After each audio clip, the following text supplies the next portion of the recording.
Proudest moment must be on my 21st birthday. I released one of my records in Europe, and when I signed to a record label, and we got to release it on my birthday.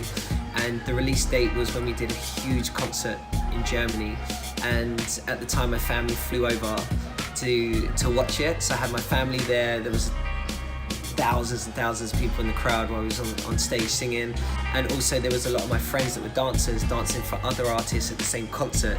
So all my friends were at the side of the stage who were dancers watching me sing with my bandmates at that time, which was on my birthday. It couldn't have got better than that.